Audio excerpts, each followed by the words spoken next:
3과 한국어와 사회 1. 알아봅시다. 1번 다음 대화를 잘 듣고 맞으면 O, 틀리면 X 하십시오.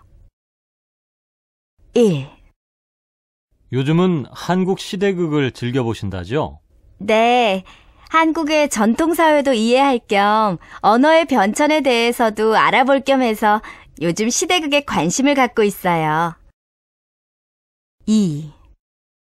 말을 많이 해야 실력이 는다는 건 잘 아는데 외국 사람을 봤다 하면 입이 붙어서 떨어지지가 않아요.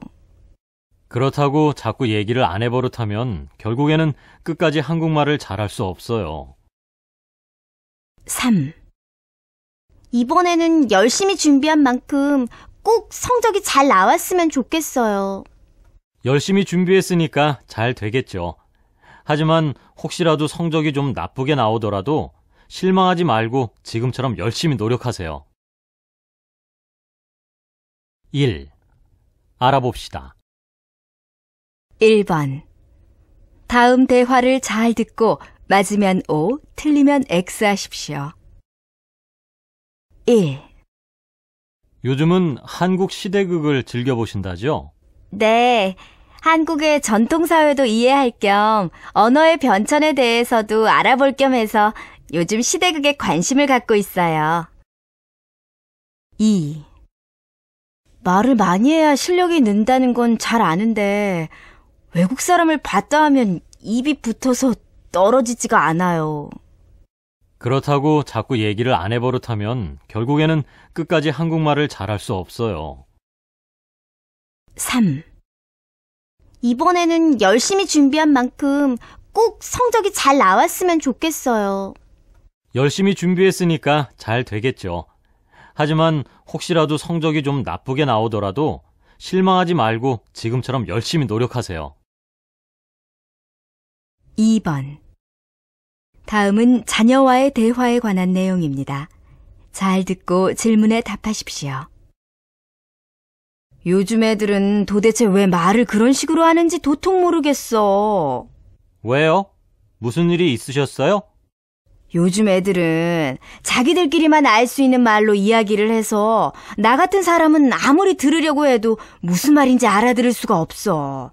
어제 저녁에만 해도 우리 애랑 모처럼 텔레비전을 보고 있는데 글쎄 어떤 배우를 보더니 볼매라든가 뭐라든가 하여튼 볼매가 어떻고 엄친아가 어떻고 하는데 무슨 소린지 알아들을 수가 있어야지. 아, 볼매랑 엄친아요? 볼매는 볼수록 매력 있는 사람이라는 뜻이고 엄친아는 엄마 친구 아들이라는 뜻이에요. 엄마들이 자주 내 친구 아들은 공부를 잘해서 좋은 대학교에 갔다는데 내 친구 아들은 좋은 데에 취직했다는데 너는 왜? 하면서 자기 자식을 친구의 아이들과 비교하잖아요. 그래서 많은 사람에게 비교 대상이 될 정도로 모든 면에서 뛰어난 사람을 가리킬 때 엄친아라는 말을 써요. 짧아서 편하기도 하고 또 재미도 있어서 자주들 그렇게 말해요. 아무리 그래도 그렇지. 말이라는 게 서로 통해야 말이지 통하지도 않는 말이 무슨 말이야. 나는 올바른 언어 생활을 위해서는 지나친 줄임말은 지양하는 게 좋다고 생각해. 2번 다음은 자녀와의 대화에 관한 내용입니다. 잘 듣고 질문에 답하십시오. 요즘 애들은 도대체 왜 말을 그런 식으로 하는지 도통 모르겠어. 왜요? 무슨 일이 있으셨어요? 요즘 애들은 자기들끼리만 알 수 있는 말로 이야기를 해서 나 같은 사람은 아무리 들으려고 해도 무슨 말인지 알아들을 수가 없어. 어제 저녁에만 해도 우리 애랑 모처럼 텔레비전을 보고 있는데 글쎄 어떤 배우를 보더니 볼매라든가 뭐라든가 하여튼 볼매가 어떻고 엄친아가 어떻고 하는데 무슨 소린지 알아들을 수가 있어야지. 아, 볼매랑 엄친아요? 볼매는 볼수록 매력 있는 사람이라는 뜻이고 엄친아는 엄마 친구 아들이라는 뜻이에요. 엄마들이 자주 내 친구 아들은 공부를 잘해서 좋은 대학교에 갔다는데 내 친구 아들은 좋은 데에 취직했다는데 너는 왜? 하면서 자기 자식을 친구의 아이들과 비교하잖아요. 그래서 많은 사람에게 비교 대상이 될 정도로 모든 면에서 뛰어난 사람을 가리킬 때 엄친아라는 말을 써요. 짧아서 편하기도 하고 또 재미도 있어서 자주들 그렇게 말해요. 아무리 그래도 그렇지. 말이라는 게 서로 통해야 말이지 통하지도 않는 말이 무슨 말이야. 나는 올바른 언어 생활을 위해서는 지나친 줄임말은 지양하는 게 좋다고 생각해. 3번. 다음은 회사원들이 사무실에서 나누는 대화입니다. 잘 듣고 질문에 답하십시오. 네, 총무과 뚜안입니다. 아, 사장님, 안녕하십니까? 박 과장님이요? 박 과장님께서는 좀 전에 일 때문에 거래처에 가셨는데요. 네, 그럼 제가 지금 박 과장님께 전화해서 빨리 사장님께 전화하시라고 말씀드리겠습니다. 네, 수고하십시오. 뚜안 씨, 지금 사장님과 통화하시면서 그렇게 말한 거예요? 사장님께 과장님에 대한 이야기를 할 때는 과장님은 거래처에 가셨는데요 라고 하면 안 되고 거래처에 갔는데요 라고 이야기해야 하는데. 네? 그게 무슨 말이에요? 과장님은 저보다 윗사람이잖아요. 그렇지만 과장님이 뚜안 씨한테 윗사람이지 사장님한테 윗사람은 아니잖아요. 그렇기 때문에 과장님보다 윗사람이신 사장님께 말할 땐 과장님을 높여서 말하면 안 돼요. 그리고 또 어른께 수고하십시오라고 인사해도 안 되고요. 네? 그건 또 왜요? 한국 사람들도 그렇게 말하던데요? 아, 이건 한국 사람들도 자주 실수를 하는 건데요. 수고하라는 말은 고생하라는 뜻이기 때문에 손윗사람에게 쓰면 신뢰가 돼요. 3번. 다음은 회사원들이 사무실에서 나누는 대화입니다. 잘 듣고 질문에 답하십시오. 네, 총무과 뚜안입니다. 아, 사장님, 안녕하십니까? 박 과장님이요? 박 과장님께서는 좀 전에 일 때문에 거래처에 가셨는데요. 네, 그럼 제가 지금 박 과장님께 전화해서 빨리 사장님께 전화하시라고 말씀드리겠습니다. 네, 수고하십시오. 뚜안 씨, 지금 사장님과 통화하시면서 그렇게 말한 거예요? 사장님께 과장님에 대한 이야기를 할 때는 과장님은 거래처에 가셨는데요 라고 하면 안 되고 거래처에 갔는데요 라고 이야기해야 하는데. 네? 그게 무슨 말이에요? 과장님은 저보다 윗사람이잖아요. 그렇지만 과장님이 뚜안 씨한테 윗사람이지 사장님한테 윗사람은 아니잖아요. 그렇기 때문에 과장님보다 윗사람이신 사장님께 말할 땐 과장님을 높여서 말하면 안 돼요. 그리고 또 어른께 수고하십시오라고 인사해도 안 되고요. 네? 그건 또 왜요? 한국 사람들도 그렇게 말하던데요? 아, 이건 한국 사람들도 자주 실수를 하는 건데요. 수고하라는 말은 고생하라는 뜻이기 때문에 손윗사람에게 쓰면 신뢰가 돼요. 2. 들어봅시다. 2번. 다음은 대학 강의 중 일부입니다. 잘 듣고 질문에 답하십시오. 오늘은 언어의 역사성에 대해 공부해봤습니다.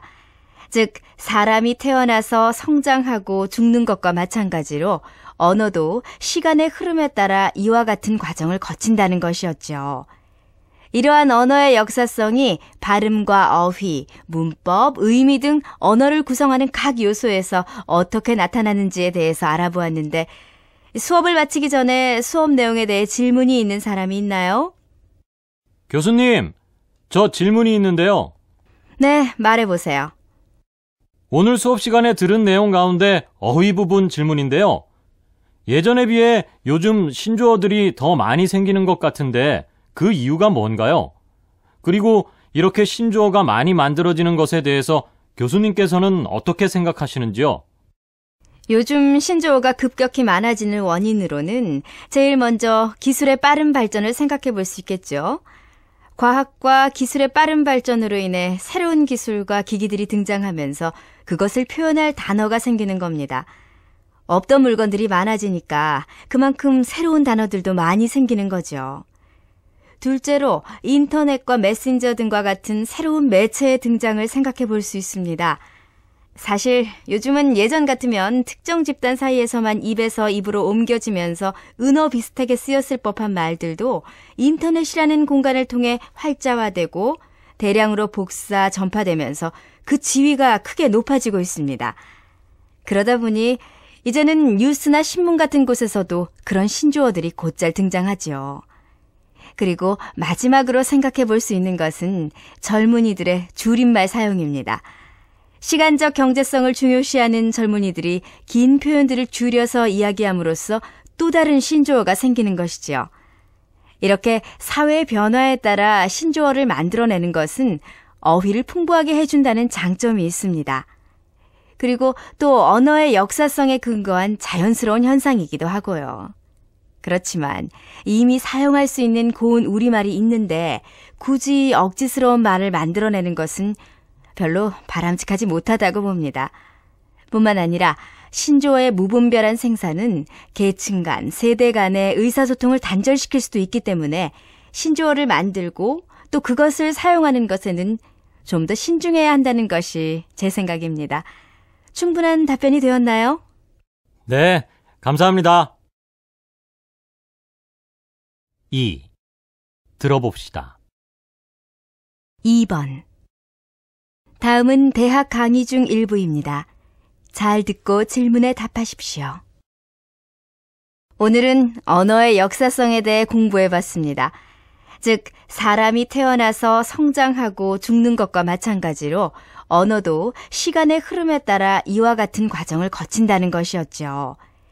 이러한 언어의 역사성이 발음과 어휘, 문법, 의미 등 언어를 구성하는 각 요소에서 어떻게 나타나는지에 대해서 알아보았는데 수업을 마치기 전에 수업 내용에 대해 질문이 있는 사람이 있나요? 교수님, 저 질문이 있는데요. 네, 말해보세요. 오늘 수업 시간에 들은 내용 가운데 어휘 부분 질문인데요. 예전에 비해 요즘 신조어들이 더 많이 생기는 것 같은데 그 이유가 뭔가요? 그리고 이렇게 신조어가 많이 만들어지는 것에 대해서 교수님께서는 어떻게 생각하시는지요? 요즘 신조어가 급격히 많아지는 원인으로는 제일 먼저 기술의 빠른 발전을 생각해 볼 수 있겠죠. 과학과 기술의 빠른 발전으로 인해 새로운 기술과 기기들이 등장하면서 그것을 표현할 단어가 생기는 겁니다. 없던 물건들이 많아지니까 그만큼 새로운 단어들도 많이 생기는 거죠. 둘째로 인터넷과 메신저 등과 같은 새로운 매체의 등장을 생각해 볼 수 있습니다. 사실 요즘은 예전 같으면 특정 집단 사이에서만 입에서 입으로 옮겨지면서 은어 비슷하게 쓰였을 법한 말들도 인터넷이라는 공간을 통해 활자화되고 대량으로 복사, 전파되면서 그 지위가 크게 높아지고 있습니다. 그러다 보니 이제는 뉴스나 신문 같은 곳에서도 그런 신조어들이 곧잘 등장하죠. 그리고 마지막으로 생각해 볼 수 있는 것은 젊은이들의 줄임말 사용입니다. 시간적 경제성을 중요시하는 젊은이들이 긴 표현들을 줄여서 이야기함으로써 또 다른 신조어가 생기는 것이지요. 이렇게 사회의 변화에 따라 신조어를 만들어내는 것은 어휘를 풍부하게 해준다는 장점이 있습니다. 그리고 또 언어의 역사성에 근거한 자연스러운 현상이기도 하고요. 그렇지만 이미 사용할 수 있는 고운 우리말이 있는데 굳이 억지스러운 말을 만들어내는 것은 별로 바람직하지 못하다고 봅니다. 뿐만 아니라 신조어의 무분별한 생산은 계층 간, 세대 간의 의사소통을 단절시킬 수도 있기 때문에 신조어를 만들고 또 그것을 사용하는 것에는 좀 더 신중해야 한다는 것이 제 생각입니다. 충분한 답변이 되었나요? 네, 감사합니다.